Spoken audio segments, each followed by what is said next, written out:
What's going on, everybody? This is Derik Smith from theloveofplay.com, and I'm coming at you with a little bit of Hearthstone.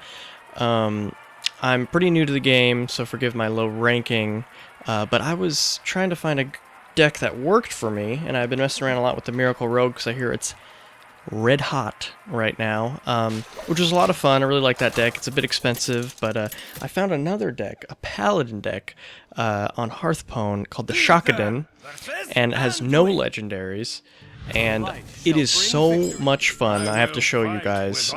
It's basically just about going for the face as quickly as possible. Right here, I keep the Iron Beak Owl because I know priests have a lot of stuff like the Light Spawn guy who has high health and high attack, but if you silence it, he's nothing, and lots of stuff like that. So I decided to keep onto the Owl, but the main strategy for this deck is to just right off the bat go for the face. Unless they're coming back at you with aggro, just hit the face because you will outpace them for damage. And it's pretty much true. And this is basically the exact same deck that is listed on Hearthstone, except for the one epic, the one where I deal 8 damage randomly, split. I can only afford one of those right now because I'm new to the game, like I said, but it really wasn't that expensive for me to get this deck, and already we're hitting him for 5 with a few minions out, and you come at people fast, but you get to have the card draw with Divine Favor, as well as the removal with Equality Consecrate combo. But in this game we got a big taunter, and now I'm gonna silence him. I know this makes it so he can attack, but I am coming so fast and so hard with these minions that I think it's a fair trade-off for the not having to deal with the taunt. So he's got a lot of damage that he's gonna have to deal with on the board. I know priests have some mass removal, but for turn 3 to have this many players on the board, and there you go, he didn't have the mass removal, so he's forced to attack into those anyway. So I don't need to attack into his creatures because it's more important that he gets down low quickly. And boom, we got tons of buff here. I think right now I'm debating on which one to play, but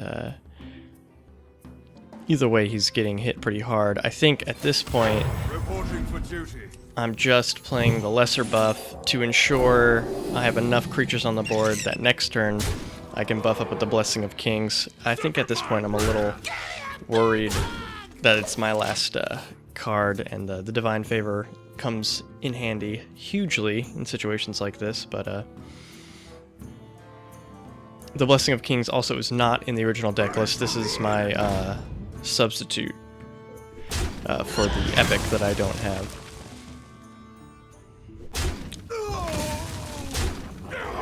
So clearing my board. Still have the gnome for the Blessing of Kings, which the mana spread's actually pretty good, so went ahead and did that. And the gnome is going to definitely do 2 more damage if he does deal with it, which is great. And if he doesn't deal with it, obviously that's GG. There's that mass removal we were talking about. Not the best placement, I don't think, but he did get to heal his minions, who he's getting a lot of mileage out of those guys. Obviously the gnome's gonna end it, but he's dangerously low at this point, even for a priest. More charge, not quite enough. A Consecrate would win, but I'm sure he's gonna heal here. He's thinking hard. 6 mana, you can do a lot. Let me change your mind. I think this game does go a little long because obviously he's got the card advantage, and that's not what you want to draw into at this point.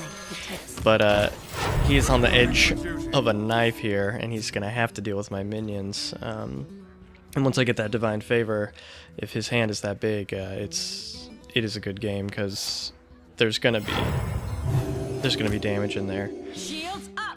So he's got the taunts, which is pretty huge because I don't really have a way to deal with them right now. Got rid of my minion, so give him the well played there. There's the Consecrate, but at this point it's not going to do much. The 2 damage to him would be good, but it's not a game winner, so I think I'd rather just hang on to it and save it for a game-winning combo. Or at least maybe a Is someone turning injured? his minions' health to 1, because Consecrate at this point isn't going to kill anybody. So he's gaining some momentum. He's got a lot more health back. But I got a few tricks up my sleeve. Hammer Wrath is okay. I go for the taunt, so I get at least 2 kills out of the Consecrate. Now I'm debating on whether or not to get the Divine Favor, but you know what? Consecrate will deal with his minions, it'll take him down lower, and I'll get all the more return out of my Divine Favor for the well played, I'm sure. I am doing commentary after the fact, just because I play this game so much and I've been experimenting with trying to figure out what deck I like, how I like to play, what's working for me, and so far nothing has really stood out, but this 3-game run I do here with the Shockadin deck, I had a blast playing, and I think this is a awesome deck. As you can see, this is madness. And I have another Divine Favor for when I play all of these spells. Not that it's going to matter, because there's the well played. Just get it over with. And like I said, no legendaries in this deck, which is great for me as a new player. The only legendaries that I currently have are in my Miracle Rogue, and it's only one. I have 1 legendary, and it's Malygos. So matchup number 2 is against the Warrior. I will fight with Opening honor. hand, well, Noble Sacrifice sometimes is kind of a thing to get me out of a jam, ensure my health for a little bit longer so I can push through to the end, so I don't think starting with it's great. Quality, I don't know, maybe I should hang on to those, you guys can tell me. But I think what we're working with here is pretty good. With the Worgen, which is great because it's pretty much assured that he's there, except for AoE, which, you know, happens, but...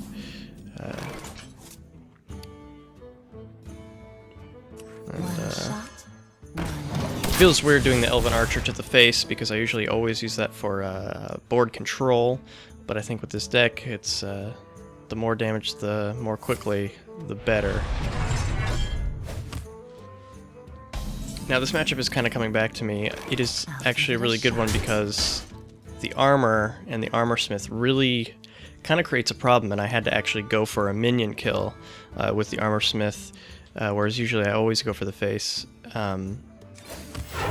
But in this game, the armor smith does kind of pose a problem with my deck because I can exhaust so much of so many of my cards. He just gains so much health from that armor smith, and it really ruins like my tempo, I guess. Give it a shot. The battle.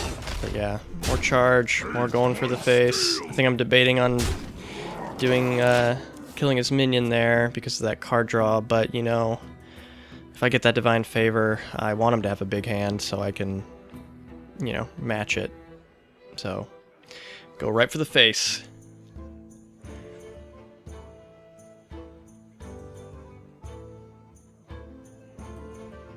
Come on, Trav.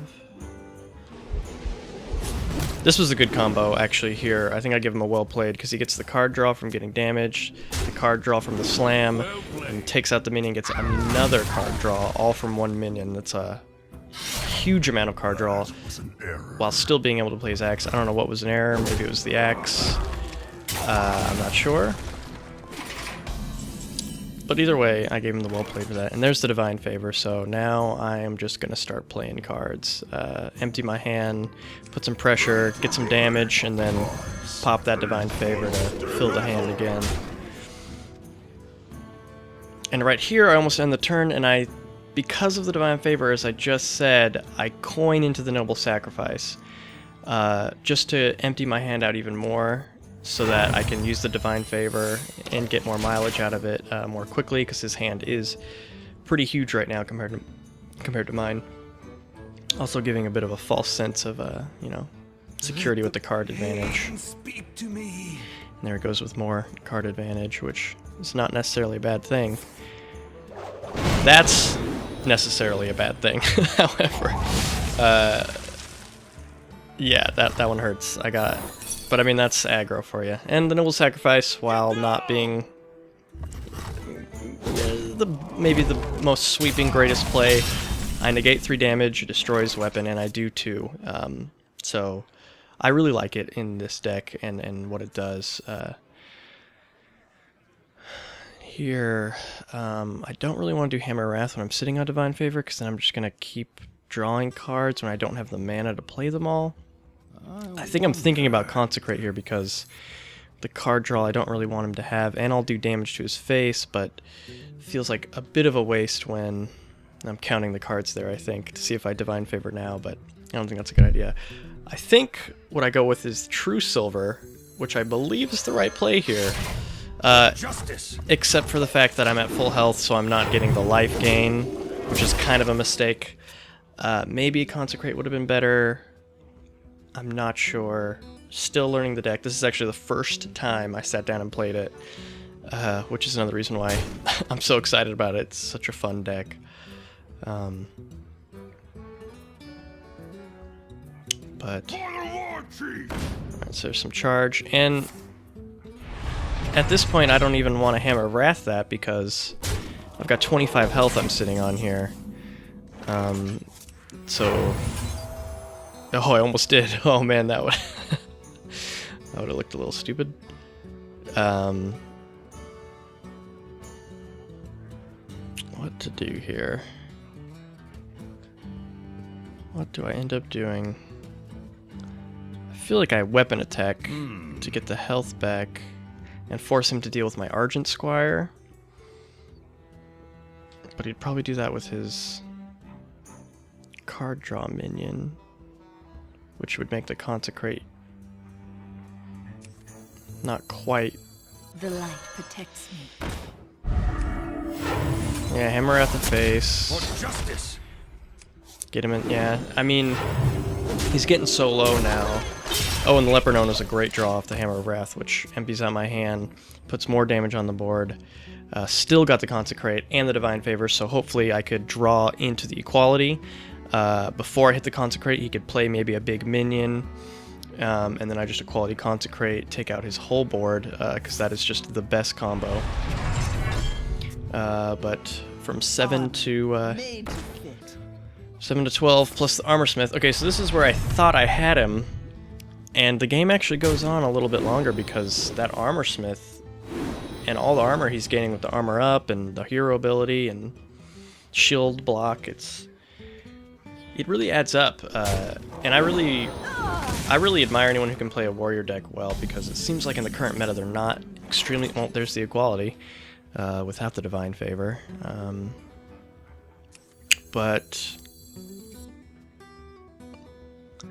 I almost feel like attacking into the Armor Smith and then hitting the Consecrate and then hitting the Divine Favor would be the best play. I don't know if that's what I do. That is not what I do. And there goes the armor. And the card draw. But I end up, yeah, taking out the Armor Smith because that's just too much of a pain, and I still get to do the damage, and here's the Divine Favor. This is my favorite part. Look at all that card draw. Well played. Thank you, sir. And there's the Avenging Wrath, the 8 damage split randomly. The name escaped me at the beginning of the video.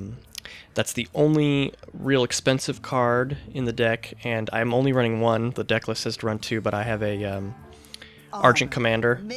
Just a little bit of a burst damage to replace it. I mean, it's not the best, but this deck still functions beautifully without it. Back to work. Probably get one in the near future. So this guy just filled up his board pretty well and hit me pretty hard in one turn.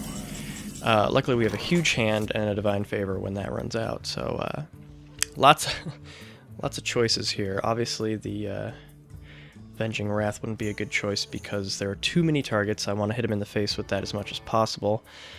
This would be a great time to have that Consecrate, which I used, but probably for the best. I think because I'm outpacing him so much, oh no, this is where, because he has 10 armor already and minions on the board, I bite the bullet and just take out that armor smith. Now I'm not so worried about him gaining the health. And with only 4 mana left, I can still hit him for 6 with this charge after playing the my weapon there. So, you know, with a full hand, you can do a lot with this Shockadin deck. I forget who uploaded it because I literally just put it together for kicks, but I'll put it in the description. It's a really cool deck. It's really fun.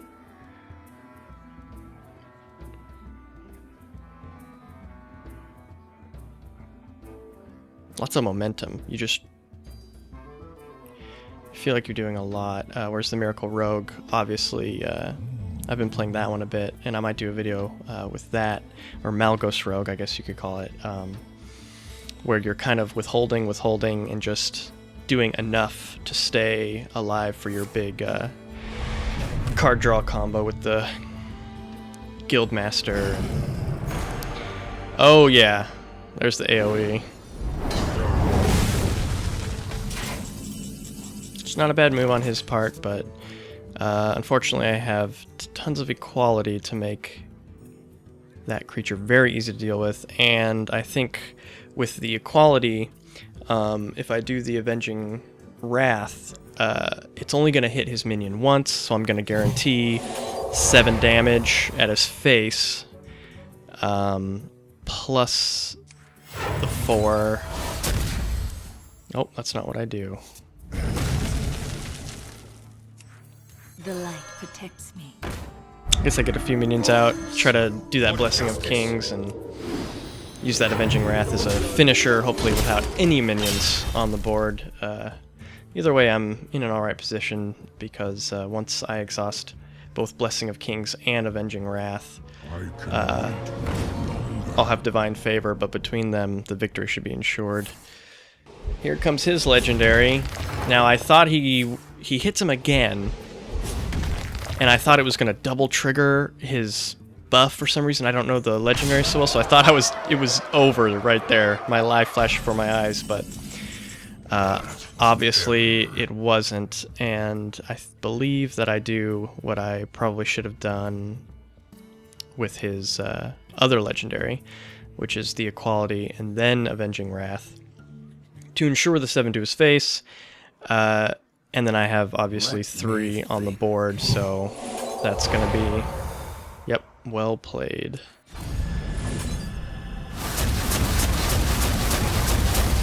What a fantastic sound effect that makes. Alright, game number 2 of victory. We'll do one more to show you how this deck operates here. Shockadin. Alright, our third and final match is against a fellow Chucker. And I don't know a lot of Paladin cards that need to be silenced. And the True Silver Champion's a little bit too high mana cost, so got rid of those. And I love Leper-Known Turn 1. Such a great card. If it manages to attack, you know, you get the 2 to the face, and then you're insured 2 more, so 4 for 1 mana. Early aggro. Working really well with this deck. A familiar card. There's a Divine Favor. Feels good to have in the back pocket. Definitely. Now at this point I thought about silencing his Argent Squire with my Ironbeak Owl.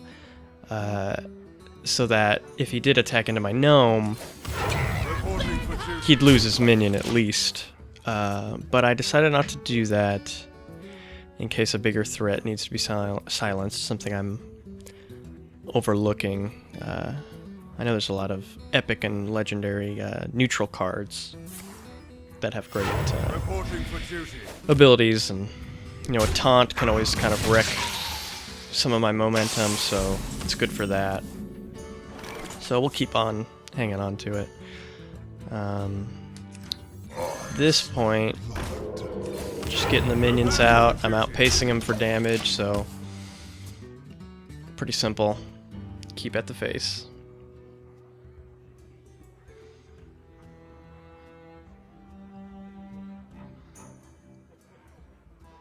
Keep on keeping on. So this is a rank 16.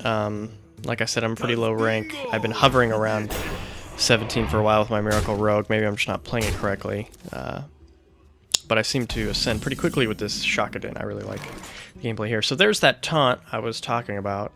And I think I Iron Beak Owl just to push through, not even worry about it, because I am outpacing him still for damage.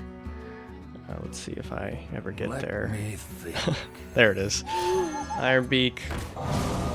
And I think I do the Noble Sacrifice, which... Okay, this play is a huge mistake on his part. I throw the Noble Sacrifice out there, assuming one of his 1/1s is going to trigger it.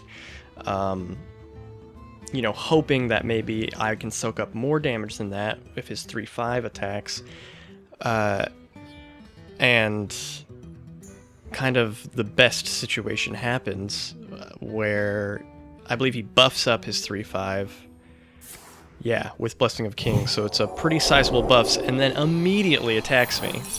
Popping the secret, I shave off 7 damage, and now I have, you know, a turn to deal with that 7/7, which I can, because I have the equality and all these low-cost minions, which he has not dealt with. So that's exactly what I do, and big mistake on his part. And I think from this point he starts trying to clear my board, because these little minions that I've had on the board for so long, I just summoned another one because he refuses to deal with them, are getting a lot of mileage, they're doing a lot of damage, so I think he starts actually maintaining a little bit more control, which is a little bit too late for the Shockadin. But we'll see. We'll see what he's got up his sleeve. I wonder. Taking out the 2/1s. It's smart. Shaving off damage. Getting a minion out there. Ooh, and that's it. Not the best. I think I might just Avenging Wrath, because I'm assured 7 to the face, and I mean, you can't beat that. Obviously, we got the Argent Commander up our sleeve, Divine Favor for the card draw, Hammer Wrath direct damage, and he is at 7 health, so Shockadin is rolling over another one here.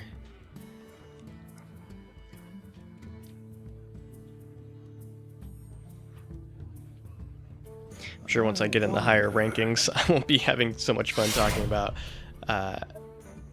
how well I'm doing. But, you know, a good game's a good game, regardless if you win or lose. So, I'm looking forward to more of the challenging matches. Don't know how far Shockadin's going to take me in the meta, but I'm having a great time with it now, and I think it's something that I'm going to be able to hit back at David with, because he kind of had been kicking my butt. I don't know if you guys saw the last Let's Play, but I didn't do so well. Still learning the game, and now I think I got a good handle on it. My Shockadin is killing it, and he's got 3 health, and I have 6 in my hand directly to his face. If, you know, he can deal with my Argent Commander, which he's got to get through that Divine Shield. So he heals up, which is great, actually. You know, keeping him in the game, gets rid of the Divine Shield, which is good, but I think he takes a little bit too much damage here when he gets rid of the Argent Commander, which you kind of have to do, and He's thinking he's safe with extra healing, but the 4 plus that 6 direct to the face with the Hammer of Wrath, because I have the mana to cast him, is gonna do it. Because I got 1 minion on the board to finish it off. And there you go. Well played. That is the Shockadin deck, guys. Thanks for joining me. I'm gonna do more coverage with this thing. I'm gonna try to climb the ladder a little bit, and I'm gonna maybe do some Miracle Rogue, more Hearthstone on the way. So, I'll see you all next time. And here's a quick look at the deck, actually. If anybody's wondering, I'm not gonna say every card that goes down, but as you can see, there's a rare with the Divine Favor. You kind of have to, you know, get those. And besides that, it's the Avenging Wrath, which I don't even have 2 of. 1 is pretty huge. You should probably have 1 to run this deck, but basically, it doesn't take much to make the deck, and it's fun as hell.